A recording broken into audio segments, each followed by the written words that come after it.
He's on the porch right now. Your father. And he says I have 24 hours to choose between you and my daughter's future. Richard's fist hammers the wood again. Gravel crunches under his polished shoes. The night air bites, sharp, as the smell of cold metal. Crickets that usually own this street go silent. Mark holds the door frame with grease-stained fingers, shoulders squared.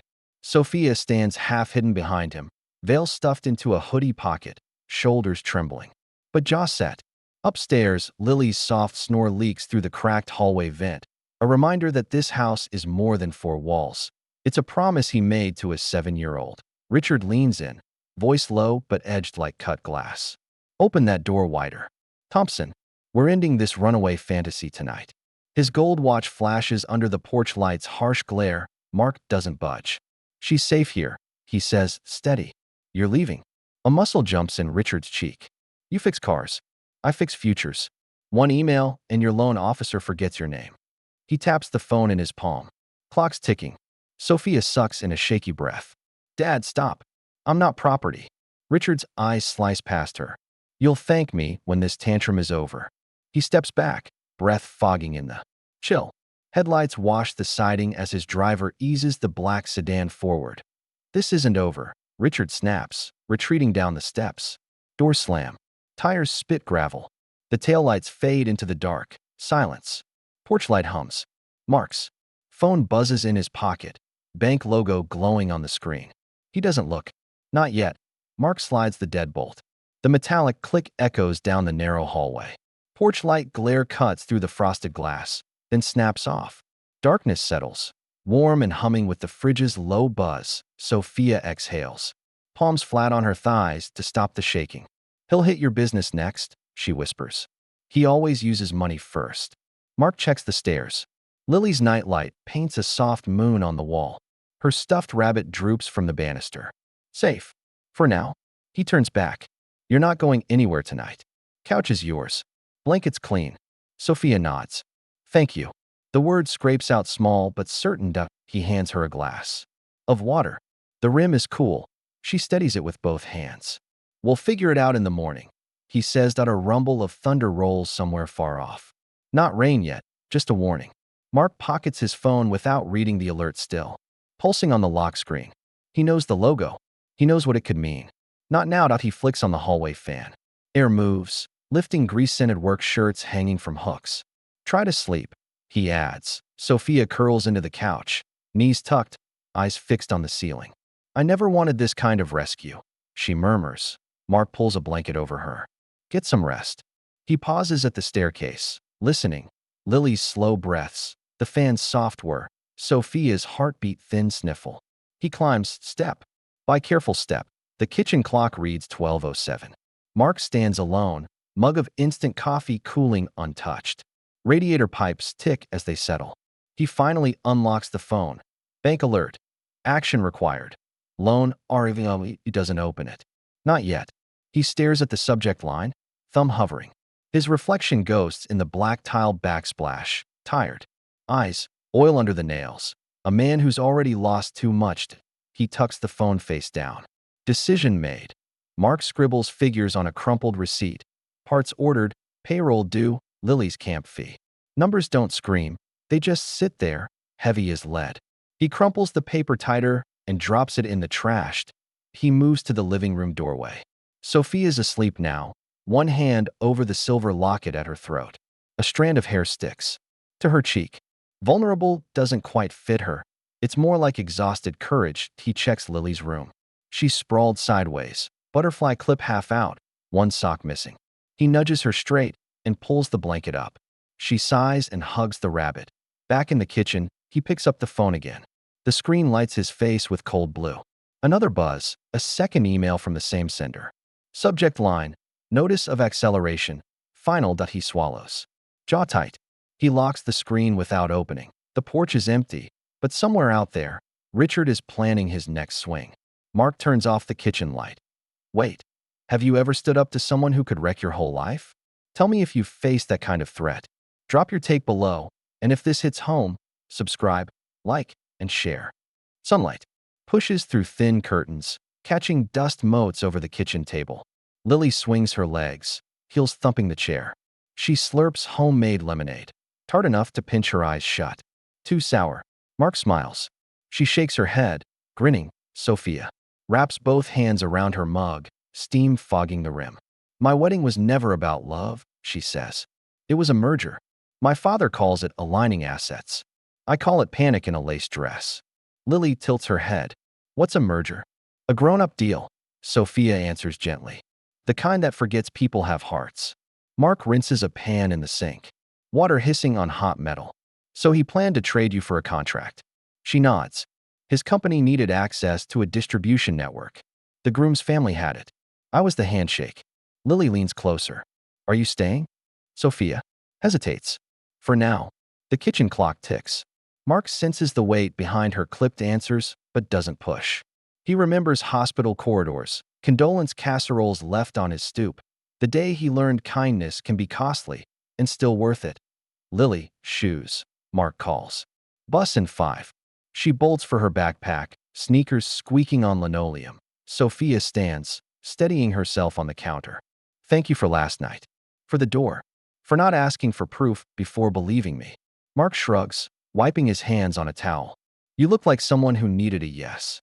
Outside, a delivery truck backfires. The house shivers. Mark glances. At his phone on the counter, silent now. He doesn't touch it. After drop-off, I'll be at the shop, he says. You're welcome there. Or you can rest. Sophia exhales slowly. I should see what he's capable of when he's cornered. Mark meets her eyes. So should I. The garage door clatters upward, rattling chains overhead. Morning air carries the sour-sweet scent of old oil and rubber. Mark slips on his work gloves, joints popping as he flexes his fingers. Joe ambles in, bushy beard wagging with a yawn. Boss, the Buick's back. Same rattle. He jingles a lucky keychain, metal tapping his palm. Let's hear it. Mark says, sliding beneath the lift. The engine whirs. A metallic clank punctuates every rotation. Tie rod. Again. He rolls out, stands, scribbles on the work order. His handwriting looks like someone wrote in a moving car. Fast, functional. Lily's crayon drawing, bright red sports car, hangs crooked on the corkboard. He straightens it. Joe leans against the tool chest. You look like you slept on a problem. Problem knocked on my door, Mark mutters. Sophia steps inside, the bell over the entrance giving a tired ring. She scans the bay, stacked tires, grease-streaked rags, Lily's science fair poster drooping on the wall. You okay? Mark asks. She nods, but her eyes flick to the parking lot. He'll try something legal first. That's his favorite weapon. Mark grunts. Mine's a socket wrench. Joe raises a brow. We expecting trouble? Just a conversation. I'm not interested in having. Mark answers. He shows Sophia the small waiting area. Coffee machine that sputters more steam than drink. A cracked vinyl couch. Magazines 2 years old. She sits, foot tapping, watching Mark move. Half dance, half grind. It's not grace, but it's cared. The young customer enters, jingling keys. My check engine lights on again. Mark listens, nods, explains without jargon. It's how he speaks to Lily. Clear, patient. Sophia notices. You're good with people. I have to be. My kid sees everything I do. His phone vibrates on the counter. Same bank icon. He flips it face down. Later, the bell chimes again. This time, silence follows. Sophia tenses before she turns. Richard stands just inside the doorway, flanked by a driver who scans the room like it offends him. Gold watch. Dark suit. Same tie as last night. He's not sweating, but his presence feels like pressure in the chest. You ran here? Richard says, tone flat. Cute. Mark steps between them. You're trespassing. Richard ignores him.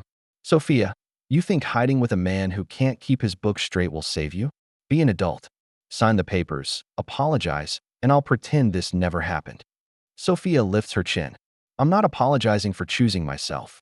Richard's gaze slides to Mark. Then he pays. Loans vanish. Suppliers forget his number. The DMV finds mysterious violations. You'd be amazed how fast a license can go on hold. Joe whistles under his breath. Who is this guy? Nobody we need in here, Mark says, voice tightening. Richard steps closer, watch face catching the fluorescent glare. Last offer. Walk out with me now, or I start unscrewing everything this man has built. Sophia's hand shakes, but her words don't. No. Richard smiles without warmth. Enjoy the fallout. He pivots, coat swishing, and leaves. The driver lingers a beat, smirks, follows, door shuts. The bell gives a pathetic ding. Mark exhales through his nose. You okay? No, she admits. But I'm done folding. Mark glances at the office computer, at the open email tab he never clicked. He's not bluffing. Sophia swallows. I know. Then we get ready. Before she can answer, white hallway. Lily's small hand limp against a gurney rail. Monitor beeps, sharp, steady, accusing. Mark's breath fogs the inside of a paper mask. She was fine this morning, he says to the nurse. His voice cracks. She said the lemonade was too sour. That's it. Sophia grips his arm. Fevers spike fast. Kids bounce back. Not here, Mark mutters, staring at the digital readout. 103.8 glowing red. A doctor sweeps in, scrubs rustling. Dad, step back. We'll bring it down. The room smells of antiseptic and stale coffee. Mark's knees go watery. He steadies himself on the bed rail. Lily moans, eyelids fluttering. Everything else, loans, threats, watches, drops away to by evening. Lily's fever slides to 100. The clinic discharges her with a paper bag of syrup and instructions. At home, she's bundled on the couch, cheeks flushed, cartoons murmuring. Sophia tucks a blanket around her. Sip slow, she tells Lily, holding the straw. Mark watches, rigid with leftover fear. When Lily dozes, he leads Sophia to the kitchen. The light overhead flickers. He doesn't bother fixing it. She scared me, he says, voice low. I know, she replies. He scared me today, too. Mark presses his palms on the table. Scarred would cool under his skin. Tell me exactly what he said. Sophia repeats. The threat. Each word lands like a lug nut dropped on concrete. When she finishes, Mark's jaw flexes. So if you leave, he stops. If you stay, he hits harder. That's his pattern. What about your trust? The fund you mentioned. It's locked until I marry or turn 30. That's next year. She bites her lip. But I might have leverage, old emails, contracts he doesn't want public. So he's not bulletproof. Not if the board sees them. Mark slumps into a chair. I hate this. I hate that help comes with crosshairs. Sophia sits across, folding her hands. I can go. He'll back off you. He shakes his head. He'll hurt you again. And Lily saw you this morning. She'd ask where you went. I'm not teaching her to abandon people. A beat. Fridge hum. Lily's soft cough from the living room. Anger in his chest thins into resolve. We fight smart. I call my accountant in the morning. We get ahead of the loan. I'll pull everything I have on him, Sophia says. Emails, drafts, board notes. He nods. You stay here until we have a plan. She breathes out. Okay. He taps the phone. I'm opening the email tonight. Sophia reaches across the table, fingers brushing his knuckles. Warm. Solid. We'll face it together. Mark squeezes back once. Then let's go. Deal. He stands, grabs 2 bowls, pours cereal. Dinner isn't elegant, but it's food, and Lily will nibble when she wakes. He slides a bowl toward her. Sophia speaks softly. You didn't know me this. I know, he says. That's why it matters. If you were Sophia, would you go back to protect him or stand your ground? Drop your take below. And if stories like this matter to you, subscribe, like, and share so more people see them. It's close to midnight. The house is hushed except for Lily's occasional cough and the dryer's dull thump. Mark sits at the kitchen table again, laptop open. Screen glare paints his face pale. Inbox. 3 messages from First Regional Lending. 1 flagged. Subject. Notice of acceleration. Final. He clicks. Legal language floods the page. Collateral. Default. Demand. He scrolls. A red line. Payment in full required within 72 hours. 3 days. Not business days. Hours. He exhales slowly, like letting air out of a tire. Shoulders drop, then squared, he opens a second tab, his accountant's. Number, a spreadsheet template, a blank document titled Plan. Sophia appears in the doorway, sweatshirt sleeves pushed to her elbows. You opened it? He nods. 72 hours. She steps closer, reading over his shoulder. He moved fast. So do we, Mark replies. He highlights terms, copies, phrases, pastes into a note labeled counter. Her eyes flick to the clock, 11:56. Sleep? After I map tomorrow. She pours water, the faucet splashing a hollow glug into the glass. I'll start pulling board emails at dawn. He saves the file, closes the lid, and the kitchen dims. The shop is closed for lunch. Fluorescent buzz overhead, tool chest drawers half open. Mark sits at his metal desk, letter in hand. The paper edge digs into his palm, sharp enough to raise a thin white line that he reads aloud, voice flat. Demand for immediate payment collateral. Seizure authorized. Failure to comply within 72 hours. Now 68. His throat tightens. Signed by, he stops. The signature curves with an expensive flourish. Richard E. Reynolds. Joe hovers in the doorway. Why is the guy in the suit on your loan docs? Because he wanted leverage before he ever knocked, Mark says. He drops the letter. It skids across the desk, catches on a stack of invoices. Sophia steps closer. He owns the lender? He owns enough of it. Mark presses his thumb to the bruised red indentation on his palm. Which means this isn't a bank problem. It's him.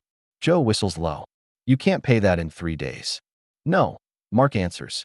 But I can tell him what happens if he pushes. Sophia fishes a flash drive from her hoodie pocket. Board memos. Draft contracts. Enough to make his directors sweat. Mark meets her gaze. You sure? She nods. He taught me how power works. He forgot I was watching. Mark stands, chair scraping concrete. He snags his jacket. We go now. Now. Joe asks. Yes, Mark says. Before he files. Anything else? Joe steps aside. Bring back something good. Mark pockets the notice, tucks the flash drive into his wallet, and heads for the door. Sophia falls in behind him, ponytail catching on her collar. Her hand brushes his elbow. He doesn't pull away. The clock above the bay door clicks to 1:14 p.m. Traffic hums. The pickup's dashboard rattles at 60 miles per hour. Skyscraper glass rises ahead, each pane a cold mirror. Clouds smear across them, turning the towers into shifting walls. Sophia scrolls through her email on a borrowed tablet, thumb flying. Here, minutes from last quarter. He promised the board merger success by Q3. Mark grips the wheel, knuckles. Pale. Can we show breach of fiduciary duty? I'm not a lawyer, she says, but directors hate surprise liabilities. A horn blares. Mark changes lanes. Brake lights flare like a red river. He inhales, catching the lingering scent of rubber from the morning's tire change clinging to his shirt. Sophia glances at him. You're quiet. I'm choosing the words I won't regret. You sure you want me there? She asks. Yes. His jaw flexes. He needs to see who he underestimated. She closes the tablet, sets it on the dash. When I say I love you out there, if I say it, it isn't strategy. He looks over, startled. Sophia, a motorcycle slices between lanes. Wind buffets the cab. Mark recenters, eyes back on the road. We'll talk after. She exhales. Okay. They exit onto a narrow street lined with meters. Mark kills the engine. The sudden quiet hits like a drop in pressure. He pockets the keys. Sophia slides the tablet into her bag. Top floor. 12:30 meeting? He'll still be there. Mark folds the notice into his jacket pocket, feeling the ridged signature under his fingertips. We're 19 minutes in. She checks her watch. Elevator ride will eat 3 more. He opens the door. City heat slams into them. Smell of hot concrete and pretzel carts. They cross toward a glass lobby where a security guard eyes them from behind a polished desk. The elevator doors hiss shut. Mirrors on 3 sides. Mark sees his own tension reflected over and over. Jaw set, shoulders squared.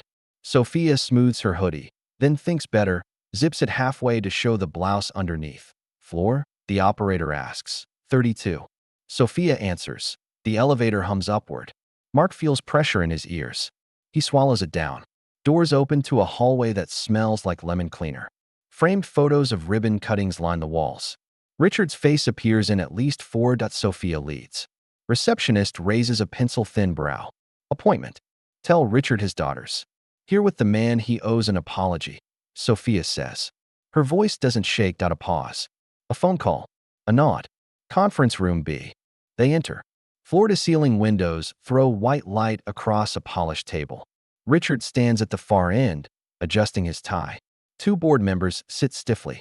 A legal pad lies open. Bold, Richard says. Storming my office won't save the shop. Mark sets the notice on the table. You sign my debt. Richard doesn't glance down. Collateral isn't personal. You wouldn't understand. Sophia steps to Mark's side. He understands plenty. Richard's gaze snaps. To her. You will leave now. You've done enough damage. Sophia pulls the flash drive from her pocket, lays it by the notice. Emails. Drafts. The note where you promised a merger without disclosing counterparty insolvency. A board member, gray hair, narrow glasses, leans in. What is she talking about? Richard's jaw tightens. She's bluffing. Sophia smiles thinly. Am I? Mark speaks, each word deliberate. Here's the trade. You release my loan clean. No liens. No quiet backdoor moves. You leave my family alone. She keeps this off the board's agenda. Richard laughs once. Sharp. You think a small-town grease monkey and an impulsive child can pin me? Sit down. Mark doesn't move. Clock's ticking. Richard spreads his hands. You have no counsel. No standing. Sophia tilts her head. But I have upcoming voting rights on a trust that holds 8% of this company. Dad. The board members exchange a look. The one with the glasses shifts in his seat. 8%. Richard shoots him a shut-up stare. She hasn't. Vested. Next year, Sophia replies. Until then, the optics of you defaulting a mechanic while using company influence to scare your own daughter will look great in a shareholder letter. Richard steps closer. His gold watch glints. Leave now, Sophia, or watch him lose everything. Mark leans forward. You touch my kid's life again. I bring every memo she has to your board, your investors, and the state attorney. Try me. Silence swells. Air conditioning hums like a low growl. A bead of sweat slides down Richard's temple. He dabs it away with a crisp handkerchief. The door opens. Note. She's already in the room. The burst is her emotional declaration. Sophia moves around the table, placing herself between Mark and Richard. Listen carefully, because I'm finished letting you script my life. I love Mark. I love Lily. Threaten him again, and I go public. Today. Mark stares, stunned. His reply tangles in his throat. This wasn't strategy, he hears it in her tone. Richard blinks, caught off guard. You love? Yes. Her voice carries. Not a deal. Not a transaction. Him. The board member with glasses clears his throat. Rid, we should speak privately. We're done, Sophia says. Here's what happens. You instruct the lender to rescind the notice and transfer the loan to a neutral party at standard terms. You issue a written assurance. No interference, direct or indirect. In return, nothing leaves this room. Mark finds his voice. You don't owe me, she cuts him off. You didn't owe me that couch. Start the paperwork. Richard's eyes narrow. You won't do it. Sophia taps the flash drive. Try me. Richard looks at the board members, calculating. His fingers twitch at his tie knot, loosening it a fraction. Fine, he says at last. I'll draft terms. No, Mark replies. We draft. You sign. Richard exhales, long and slow. Get out. Sophia doesn't move. Will. Wait. He gestures to the door. A junior attorney rushes in with a laptop. Smoke stains curl up the garage wall like black vines. By morning, firefighters are gone. Hoses coiled. Asphalt still damp. The office is scorched at one corner. Charred papers welded to the desk. The lift survived. So did the sign Lily finger-painted. Mark stands amid the mess, jaw tight, broom in hand. Sophia arrives with a banker in tow. Ms. Kwan, crisp suit, blunt bob, eyes that miss nothing. Funds cleared at 7:42 a.m., Ms. Kwan says, handing over a release letter. Your balance is 0, Mr. Thompson. Loan satisfied. Mark blinks. You paid it. Sophia nods. Trust clause. Hardship withdrawals if safety is at risk. I made the case. He swallows. You didn't have to. I wanted to, she cuts in. Also, I pulled something else. She lifts a fireproof folder from her tote. Documents Richard hid. Vendor kickbacks, undisclosed liabilities, a side letter promising favors to the groom's family. Ms. Kwan arches a brow. You plan to use those? Only if he keeps swinging. Sophia says. Mark takes the release letter, fingers brushing. The embossed seal. The relief is physical, like dropping a jack that's been holding too much weight. Yet doubt tugs. If he finds out you cracked the trust early, I didn't crack it. I followed a clause he wrote. He assumed I'd never read it. Ms. Kwan clears her throat. If you need an affidavit, call me. I'm neutral, but I respect clean exits. She hands Sophia a card and steps over a puddle on her way out. Mark watches her leave. So the debt is gone. The one on paper, Sophia says. But he set a fire. We can prove it. Mark asks. She opens the folder. Photos of a security guard near the shop at 10 p.m., a maintenance log for Richard's driver's route, an email timestamp left in a server log. Circumstantial, but ugly. Mark exhales. I don't want court. Drama if we can avoid it. I want him off our backs. We make him choose silence over scorched earth, she replies. He's more afraid of shareholders than police. Lily peeks from the truck where Joe keeps her busy with stickers. Daddy, can I help sweep? Not this part, bug, Mark says gently. Smoke's too thick. Joe saunters over with a box of donuts, powder dusting his beard. Boss, insurance guy's on hold. Wants photos. He glances at Sophia. You two look like you've got a plan that needs coffee. Sophia smiles faintly. Black. No sugar. Joe grins. Coming right up. Mark studies the folder again. We take this to him. No, Sophia says. We let him hear we have it. Through someone he trusts just enough to panic. Mark's brow lifts. Who? My aunt on the board. She hates conflict, but hates scandal more. Sophia pulls out her phone. She'll push him to settle quiet. Mark rubs his neck, soot smearing his skin. You're sure? Sophia's eyes harden. He taught me to anticipate. I'm done being his chess piece. He nods slowly. Then we move. 2 days later, the garage smells of fresh paint. Clean, almost sweet. Volunteers from town roll rollers over stained drywall. Joe blasts classic rock from a tinny speaker. Lily hands out bottled water like a foreman. Mark steps back from a newly primed section, lifts his mask, takes in the sight. Neighbors, customers, even the mail carrier with a brush. Gratitude settles in his chest. Hot and unfamiliar, Sophia edges beside him, fingers brushing his. He squeezes once, quick. Heat sparks across his palm. Place looks good, she says. It'll be better, he replies, but doubt shadows his tone. Unless he finds a new angle. He will, she says bluntly. But we'll be ready. Mark glances at her. We. She. Meets his eyes. You think I'm walking away now? He doesn't answer. Instead, he wipes a streak of paint from her cheek with his thumb. She laughs, soft, surprised. Joe shouts over the music. Boss, adjuster says we'll see a check. In 10 days if paperwork's clean. Copy that.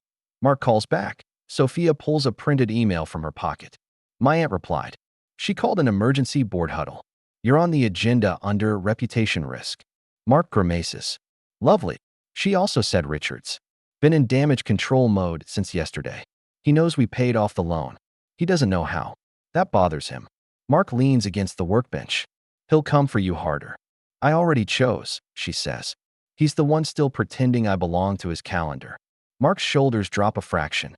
Last time I trusted someone with my heart, I buried her a year later. I'm slow. Sophia nods. I'm not asking for fast. I'm asking for honest. He inhales, the fresh paint scent filling his lungs. Honest, then. I want this to be real, and I'm terrified it'll cost Lily another loss. Sophia's eyes soften. It's real, and I'm here to stay, unless you tell me to go. He studies her face, streaked with sweat and paint. Eyes. Steady. Stay. She smiles. Good. Lily runs up, sticky with donut glaze. Sophia, you got paint on your nose. Sophia crosses her eyes, trying to see the spot. Lily giggles. Mark's laugh joins hers, brief but genuine. Over the radio, a news teaser interrupts the song, voiceover sharp, coming up at 6. A local corporation accused of hiding risky deals behind family alliances. Sources hint at a mysterious scheme, tied to a high-profile wedding that never happened. Stay tuned. Smash back to garage. Joe lowers the volume, eyebrow arched. Sound like anyone we know? Sophia's jaw tightens. Leaks travel fast. Mark eyes the folder on the bench. We didn't leak. Someone did, she says. Maybe my aunt. Maybe a board member hedging bets. Lily tugs Mark's sleeve. Why is the man on TV yelling? Because adults forget how to use inside. Voices, Mark says, patting her head. Sophia pockets the printed email. We move the meeting up. Before the story airs full. Mark nods. Call her. The boardroom is smaller this time. No window view, just beige walls, a mahogany table, and a coffee urn that smells burnt. Richard sits at the head, shoulders taut. 3 directors flank him, including the aunt, Margaret Reynolds, powder blue suit, pearls, eyes like wet steel. Sophia enters first. Mark follows, sleeves rolled, hands still flecked with white paint. He doesn't bother hiding it. Margaret rises slightly. Sophia, Aunt Maggie. Sophia says, choosing the childhood nickname with intention. We'll be quick. Richard snaps. You have no standing here. Margaret clears her throat. She's a beneficiary of the family trust that grants her observation rights. Richard's lips thin. Observation, not interference. Sophia places the fireproof folder on the table. No interference. Just terms. Mark pulls a chair but doesn't sit. We fixed the loan. We cleaned up the mess. All we want is space. Richard gestures toward Mark's stained forearms. You think this theater intimidates me? Sophia flips open the folder. The top page. An email where Richard calls the groom's company a lifeline we can't afford to lose, even if we bend rules. Margaret's eyes widen a fraction. I see, the gray-haired director murmurs. Richard lunges for the folder. Mark's hand lands on it first, flat and steady. No, Margaret lifts a palm. Enough. Richard, if any of this, it's taken out of context. He barks that Sophia's voice stays level. Context. You tried to bankrupt a small business. To punish me. You abused influence over a lender. You've risked fiduciary duty to pursue a union I refused. Richard sneers. This melodrama. Stop. Margaret snaps. Silence lands heavy. We're here to contain fallout. Not to trade barbs. Sophia slides a typed agreement across the table. Here are the terms. Written confirmation that all financial ties to Mark Thompson are severed and cannot be reinstated. That a cease and desist on any interference, direct or through third parties. Acknowledgement that any attempt to retaliate triggers. Immediate disclosure of these documents to media and regulators. Richard laughs, shallow. Regulators? Please. Margaret leans in. Don't underestimate a press cycle in an election year, Richard. He glares at his sister. You're siding with them? I'm siding with survival, she says. Which you've endangered. Mark finally speaks. I want to fix cars, raise my kid, and sleep without checking the door. Sign it, and you never see us again. Richard's knuckles whiten on the armrest. You think you've won. Mark shrugs. Winning isn't the point. Pieces. Sophia tilts her head. Sign. He snatches the pen, scribbles his name. The ink digs grooves. Into the paper. He slides it back. Margaret exhales. We'll need a board acknowledgement. Draft it, Sophia says. I'll review. Richard stands abruptly, chair scraping. Get out. Sophia collects the signed sheet, slips it into the folder. She pauses, looking her father in the eyes. You could have chosen us. You chose control. His jaw works, but no words come. Mark places a card on the table, his shop's new number. In case your car ever needs work. Regular rates apply. Richard doesn't look at it. They step out. Door shuts with a soft click. Choosing myself wasn't rebellion. It was the first honest thing I'd done in years. Late afternoon sun washes the brick storefronts in warm gold. Folding chairs line the town square, white ribbons fluttering from their backs.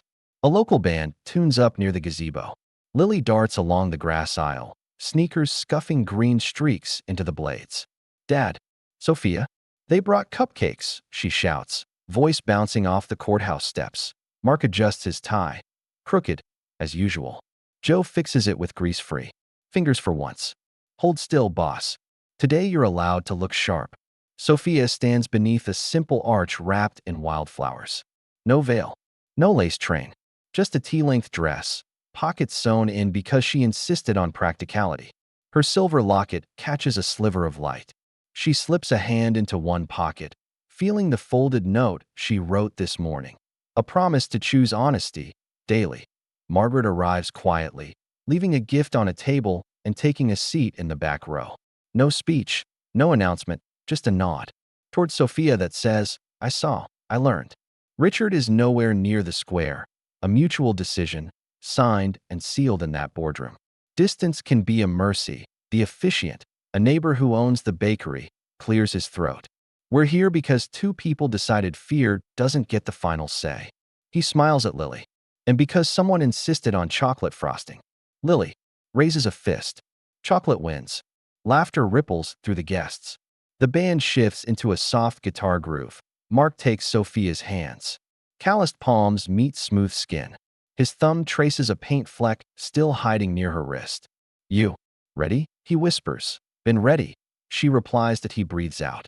The square smells of cut grass, powdered sugar, and the faint tang of motor oil still clinging to his suit. He doesn't mind. It's who he is. The vows are short. Real. No flowery promises impossible to keep. Just steady commitments built on.